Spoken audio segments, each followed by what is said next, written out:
नमस्कार दोस्तों।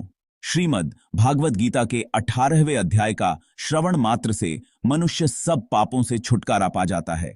जो व्यक्ति श्रद्धा युक्त होकर इसका श्रवण करता है वह समस्त यज्ञों का फल पाकर अंत में श्री विष्णु का सायुज्य प्राप्त कर लेता है। श्रीमद्भगवद गीता का 18वां अध्याय, जिसे मोक्ष संन्यास योग कहा जाता है, गीता का अंतिम और सबसे महत्वपूर्ण अध्याय है। इसमें भगवान श्री कृष्ण ने अर्जुन को संपूर्ण गीता का सार समझाया और उन्हें उनके कर्तव्य का बोध करवाया। इस अध्याय में जीवन के सभी प्रमुख पहलुओं जैसे धर्म, कर्म, भक्ति, ज्ञान और मोक्ष के रहस्यों को स्पष्ट किया गया है। भगवान श्री कृष्ण ने अर्जुन को इस अध्याय में बताया कि वे किस प्रकार अपने जीवन को सच्चे अर्थों में जी सकते हैं और अंततः मोक्ष को प्राप्त कर सकते हैं। आइए हम इस अध्याय के प्रमुख उपदेशों का गहराई से विश्लेषण करते हैं। संन्यास और त्याग का महत्व। भगवान श्री कृष्ण ने संन्यास और त्याग के विषय में स्पष्ट किया है कि संन्यास का अर्थ केवल भौतिक वस्तुओं का त्याग करना नहीं है, बल्कि फल की इच्छा का त्याग करना ही सच्चा संन्यास है। कर्म को त्यागना अधर्म है, लेकिन कर्म के प्रति आसक्ति को त्यागना ही धर्म है। इसका अर्थ है कि कर्म का त्याग नहीं करना चाहिए, बल्कि फल की आसक्ति का त्याग करना चाहिए। इस उपदेश के माध्यम से श्री कृष्ण यह सिखाते हैं कि हमें अपने कर्तव्यों का पालन करना चाहिए, परंतु उन पर मोह नहीं रखना चाहिए। भगवान श्री कृष्ण ने अर्जुन को समझाया कि जीवन में 3 प्रमुख मार्ग हैं: ज्ञान योग, कर्म योग और भक्ति योग। वे बताते हैं कि इन तीनों मार्गों का उद्देश्य एक ही है, आत्म साक्षात्कार और मोक्ष प्राप्ति। हर व्यक्ति अपनी प्रवृत्ति के अनुसार इन मार्गों में से एक का अनुसरण कर सकता है, लेकिन सबसे श्रेष्ठ मार्ग भक्ति योग है, जिसमें ईश्वर के प्रति समर्पण भाव होता है। भगवत भक्ति ही सर्वोच्च है। यह सिखाता है कि जीवन में प्रेम और समर्पण के साथ ईश्वर को अपने कर्तव्यों का साक्षी मानकर काम करना चाहिए। भगवान श्री कृष्ण ने 3 गुणों का वर्णन किया है: सत्व, रजस और तमस।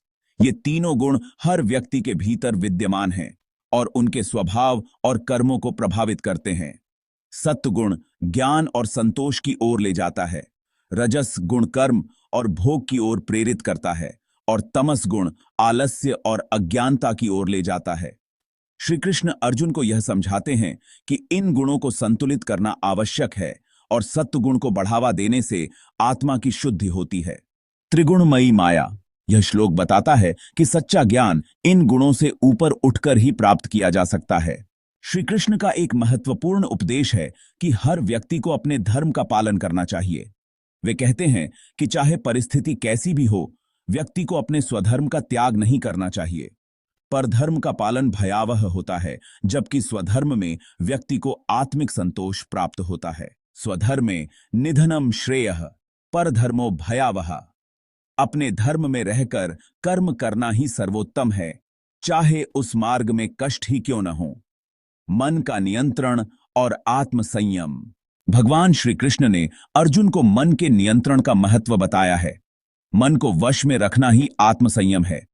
जो व्यक्ति अपने मन पर विजय प्राप्त करता है वही सच्चे अर्थों में स्वतंत्र होता है। मन की इच्छाओं पर नियंत्रण ही मोक्ष की ओर पहला कदम है। मन एव मनुष्याणाम कारणम बंध मोक्षयो। मन ही बंधन और मोक्ष का कारण है। इसे सही दिशा में नियंत्रित करने से ही मनुष्य मुक्त हो सकता है। ईश्वर में पूर्ण समर्पण। श्री कृष्ण अर्जुन को यह सिखाते हैं कि जीवन में हर कर्तव्य का अंतिम फल ईश्वर को समर्पित करना चाहिए। जब हम सभी कर्मों को ईश्वर को अर्पित करते हैं, तब हमें किसी प्रकार की चिंता या भय नहीं होता।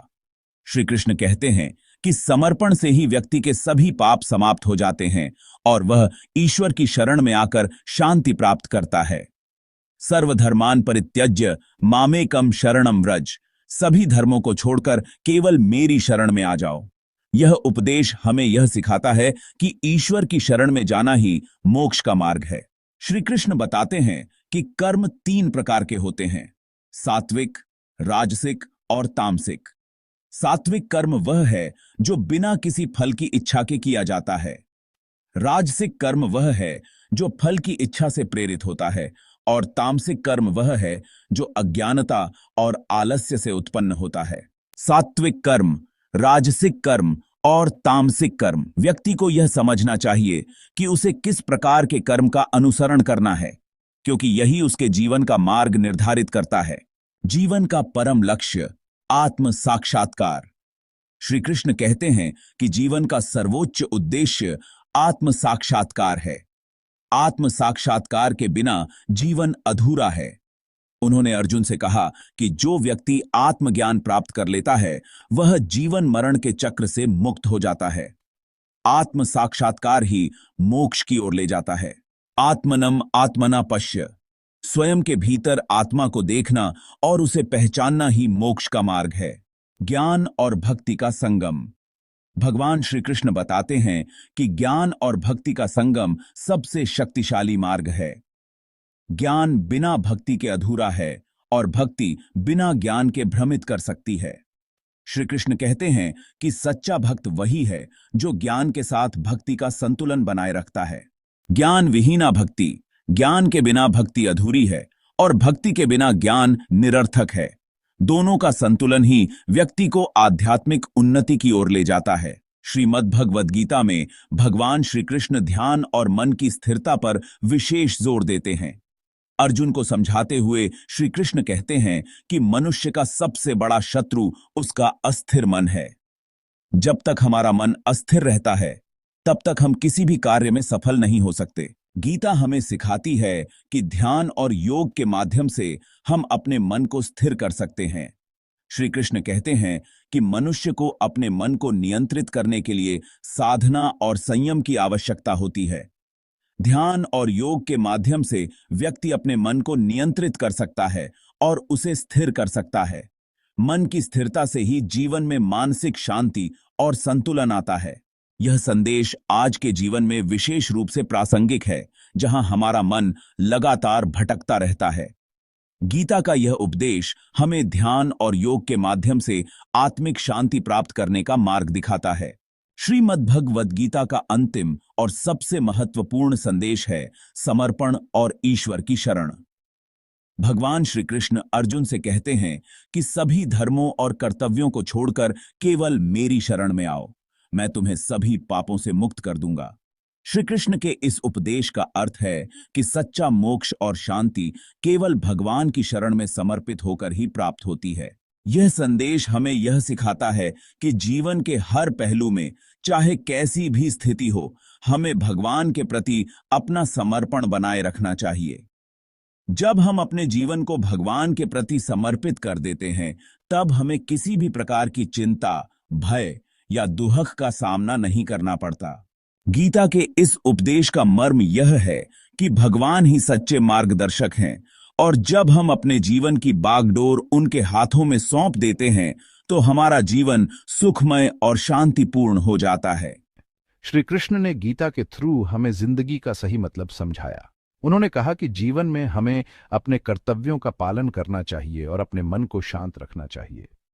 उन्होंने अर्जुन को यह भी बताया कि सच्ची शांति और मुक्ति केवल ज्ञान और भक्ति के माध्यम से ही प्राप्त की जा सकती है। श्री कृष्ण ने अर्जुन को यह भी समझाया कि हमें अपने कर्मों का फल नहीं सोचना चाहिए, बल्कि केवल अपने कर्तव्यों का पालन करना चाहिए। उन्होंने कहा कि कर्म ही जीवन का असली सार है और हमें अपने कर्तव्यों का पालन करते रहना चाहिए, चाहे परिस्थिति कैसी भी हो। श्री कृष्ण के इन उपदेशों ने अर्जुन को उनकी दुविधा से बाहर निकाला और उन्हें अपने कर्तव्यों का पालन करने के लिए प्रेरित किया। इस प्रकार श्री कृष्ण ने अर्जुन को जीवन का सही मार्ग दिखाया और उन्हें सच्ची शांति और मुक्ति की ओर ले गए। कर्म योग, कर्म ही धर्म है। यह एक ऐसा मार्ग है जो हमें सिखाता है कि हमारे जीवन का असली उद्देश्य क्या है।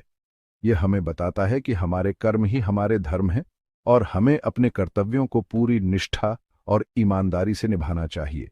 कर्म योग का मतलब है बिना स्वार्थ के काम करना। इसका अर्थ है कि हम अपने कार्यों को बिना किसी व्यक्तिगत लाभ की इच्छा के करें।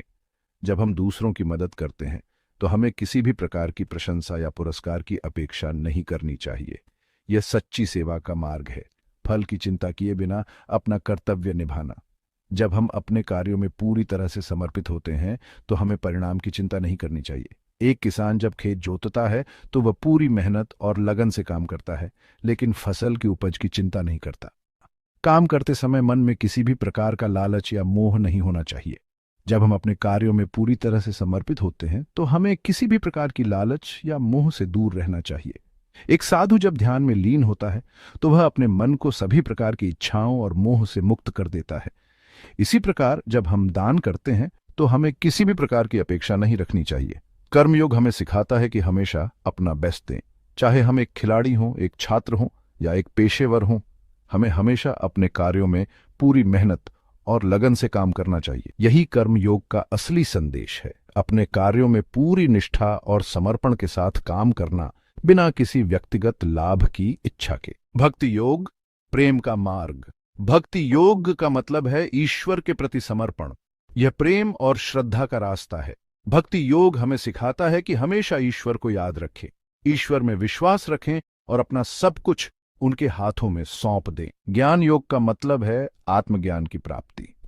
यह सच को जानने का रास्ता है। ज्ञान योग हमें सिखाता है कि हम कौन हैं, हमारा उद्देश्य क्या है। यह हमें अज्ञानता से मुक्ति दिलाता है।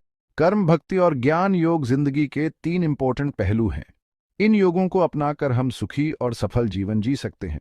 कर्म योग हमें मेहनती बनाता है, भक्ति योग हमें प्यार और शांति देता है और ज्ञान योग हमें सही और गलत का ज्ञान कराता है। भगवत गीता सिर्फ एक धार्मिक ग्रंथ नहीं है, ये जिंदगी जीने का तरीका सिखाता है। गीता के सिद्धांत आज भी उतने ही इंपॉर्टेंट हैं जितने हजारों साल पहले थे। यह हर युग, हर वर्ग के लिए प्रेरणा का स्रोत है। जो हुआ वह अच्छा हुआ, जो हो रहा है वह अच्छा हो रहा है, जो होगा वह भी अच्छा ही होगा। भगवत गीता का संदेश सरल है, बिना स्वार्थ के काम करो, फल की इच्छा मत करो, ईश्वर में श्रद्धा रखो और सच को जानने का प्रयास करो। गीता का ज्ञान हमें जिंदगी के हर कदम पर मार्गदर्शन करता है। यह हमें सच्चे सुख और शांति का रास्ता दिखाता है। 18वें अध्याय में गीता के समस्त उपदेशों का सार एवं उपसंहार है। जो बुद्धि, धर्म, अधर्म, बंधन, मोक्ष, वृत्ति, निवृत्ति को ठीक से पहचानती है, वही सात्विकी बुद्धि है और वही मानव की सच्ची उपलब्धि है। पृथ्वी के मानवों में और स्वर्ग के देवताओं में कोई भी ऐसा नहीं जो प्रकृति के चलाए हुए इन 3 गुणों से बचा हो। मनुष्य को बहुत देखभाल कर चलना आवश्यक है, जिससे वह अपनी बुद्धि और वृत्ति को बुराई से बचा सके और क्या कार्य है, क्या अकार्य है, इसको पहचान सके। धर्म और अधर्म को, बंध और मोक्ष को, वृत्ति और निवृत्ति को जो बुद्धि ठीक से पहचानती है, वही सात्विकी बुद्धि है और वही मानव की सच्ची उपलब्धि है। जो मनुष्य श्रद्धापूर्वक इस गीता शास्त्र का पाठ और श्रवण करते हैं, वे सभी पापों से मुक्त होकर श्रेष्ठ लोक को प्राप्त होते हैं। दिव्य ज्ञान से आलोकित होकर अर्जुन श्री कृष्ण से कहता है कि उसके सभी संदेह और भ्रम दूर हो गए हैं और वह उनके निर्देशों के अनुसार कार्य करने के लिए तैयार है। जहां भी योग के स्वामी भगवान श्री कृष्णा हैं तथा जहां भी श्रेष्ठ धनुर्धर अर्जुन है, वहां निश्चित रूप से अनंत ऐश्वर्य, विजय, समृद्धि और धर्म विद्यमान होंगे। धर्म और अधर्म की पहचान करना ही सच्ची बुद्धिमानी है। सही और गलत के बीच का अंतर समझना ही जीवन को सार्थक बनाता है। गीता का पाठ और श्रवण हमें आत्मज्ञान की ओर ले जाता है। यह हमें जीवन के सत्य को समझने का मार्ग दिखाता है। हे कृष्ण, मेरे मन में अनेक संदेह और भ्रम हैं। मैं क्या करूं? किस मार्ग पर चलूं? अर्जुन, अपने संदेहों को त्यागो और अपने कर्तव्य का पालन करो। सत्य और धर्म का मार्ग ही सही मार्ग है। श्री कृष्ण और अर्जुन की महिमा अनंत है। उनकी कथा हमें सदा प्रेरित करती है और जीवन का सच्चा मार्ग दिखाती है। जय श्री कृष्ण। राधे राधे।